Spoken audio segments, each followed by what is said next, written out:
Shalom, shalom, bien-aimés, frères et sœurs. Bienvenue au pain quotidien de ce lundi 18 août 2025. Je suis le pasteur Canon Désiré.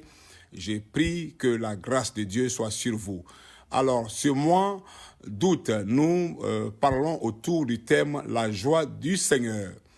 Et le thème qui nous introduit dans cette semaine, qui commence à peine, le vrai bonheur ou les béatitudes. Et le thème de ce jour est intitulé « Les doux », tiré du livre de Matthieu, chapitre 5, au verset 5. Alors, nous lisons d'abord la version Louis II.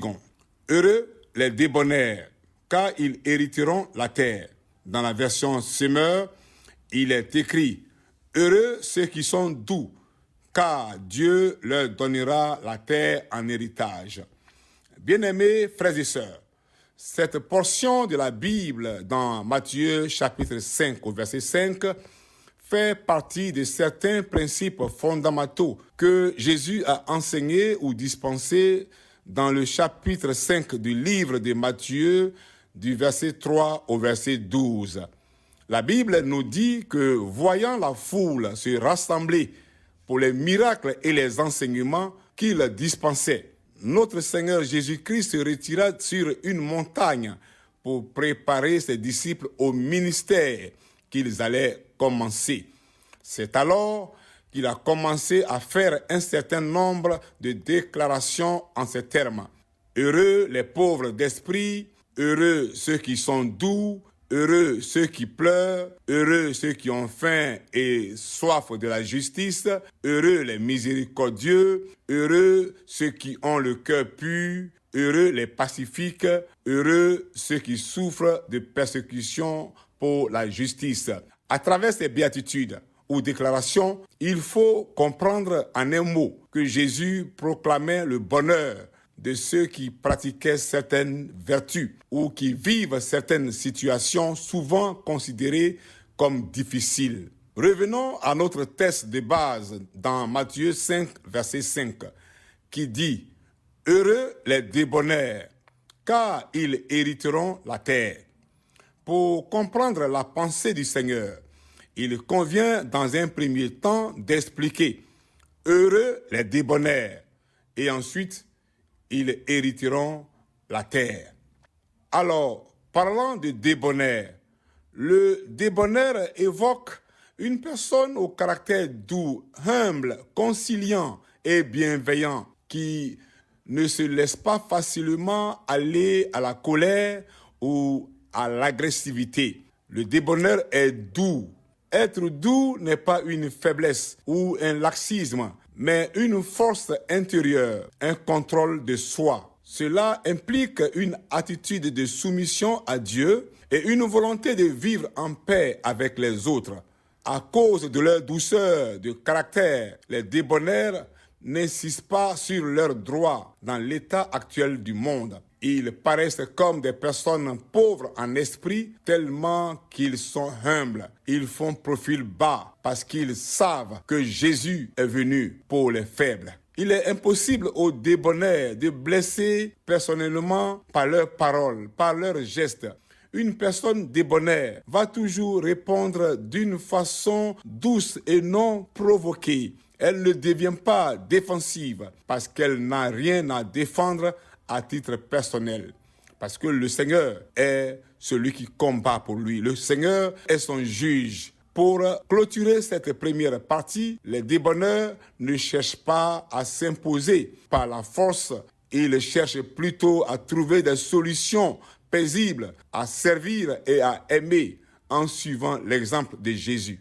Parlant de la deuxième expression « hériteront la terre », cette expression n'est pas au sens littéral, mais spirituel. Elle fait référence à une promesse de possession et de bénédiction dans le royaume de Dieu. Il ne s'agit pas d'une simple acquisition de terre, mais plutôt d'une jouissance des bienfaits spirituels et de la plénitude de la vie promise aux disciples de Jésus-Christ.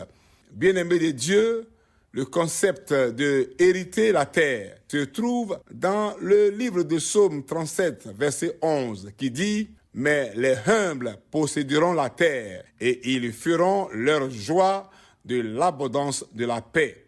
Cette référence montre que la promesse de Matthieu chapitre 5 au verset 5 a des racines dans l'Ancien Testament et qu'elle est liée à la justice et la paix de Dieu. Frère, toi qui m'écoutes ce matin, veux-tu être heureux dans ton travail?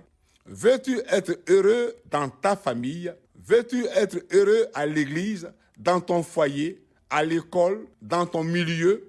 Le Seigneur te conseille ce matin d'être débonnaire, c'est-à-dire d'être doux, humble et ayant confiance en Dieu, car ce sont ces qualités-là qui peuvent introduire un enfant de Dieu dans le bonheur que Dieu nous a réservé. En résumé, Matthieu 5,5 nous enseigne que la douceur, l'humilité et la confiance en Dieu sont des qualités qui mènent à la bénédiction et à la joie dans le royaume de Dieu, où les disciples héritent de la plénitude de ses promesses. Mais comment reconnaître une personne qui n'est pas douce, qui n'est pas débonnaire? Bien-aimé, la personne qui n'est pas débonnaire est difficile à vivre. Elle est agressive. Elle est naturellement portée à attaquer, à provoquer. Elle a des propos belliqueux, des propos guerriers. Son regard est fixe, menaçant, fuyant. Le ton est saccadé. C'est une personne qui insulte les gens, qui est agitée, qui n'a pas une maîtrise de soi. C'est une personne sans compassion, qui applique la rigueur partout, à tout bout de champ. Au passage, je veux bénir la vie de notre Père, l'évêque Samuel Adé, le porteur de la vision Rehoboth à travers le monde pour sa douceur et pour son humilité. Bien-aimés frères et sœurs, la Bible veut nous interpeller sur les conseils de l'apôtre Paul dans Philippiens 4,5. Nous lisons « Que votre douceur soit connue de tous les hommes. Le Seigneur est proche. » Et dans le livre de Matthieu 11,29, le Seigneur lui-même nous exhorte en ces termes. « Prenez mon joug sur vous et recevez mes instructions, car je suis doux et humble de cœur, et vous trouverez du repos pour vos âmes. » Alors, mon frère, ma sœur, si Jésus, qui est notre Dieu, notre Sauveur, notre Seigneur, il est humble et doux de cœur et qui nous invite à faire comme lui. Qui es-tu pour que tu aies un caractère aussi difficile, toi qui te réclames de Christ? Qui es-tu pour que tu sois si agressif, si menaçant? Pourquoi ce tempérament? Pourquoi n'y a-t-il pas de douceur dans tout ce que tu fais? Ce matin, répands-toi. Prends sur toi le joug du Seigneur, Jésus, et suis ses instructions. Bien-aimé, manifester de la douceur n'est pas chose aisée et comprise par tous. Ce n'est pas non plus dans l'air du temps.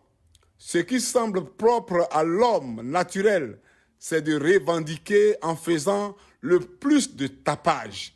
Alors, le Seigneur nous invite ce matin à être doux, humble. Développons en nous son caractère afin d'expérimenter la vraie joie du Seigneur qui est le thème de ce mois d'août et le vrai bonheur, le thème de cette semaine.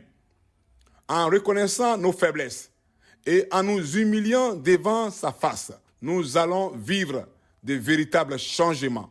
Il peut arriver aussi que nous subissions des injustices, des attaques. Notre premier réflexe est de nous défendre, voire de nous venger. Certains peuvent même sombrer dans une colère destructrice qui peut aller jusqu'à se retourner contre eux-mêmes. Le débonnaire fait preuve d'humilité face aux attaques qu'il peut subir. C'est souvent l'orgueil qui nous pousse à vouloir à tout prix nous justifier ou nous venger. Or, l'enseignement que nous recevons ce matin de la part de notre Seigneur Jésus-Christ, c'est d'adopter la bonne attitude. Lui, Jésus, qui n'a point commis de péché, et dans la bouche duquel il ne s'est point trouvé de fraude. Lui qui, injurié, ne rendait point d'injures, maltraité, ne faisait point de ménance, mais s'en remettait à celui qui juge justement, comme le dit 1 Pierre 2, 22 à 23. Mon frère, ma sœur, en remettant tes défis, en remettant tes problèmes, en remettant les provocations des uns et des autres entre les mains du Seigneur Jésus, nous allons décharger nos épaules de fardeaux inutiles et constater avec étonnement que nos plaies se referment et guérissent. Shalom.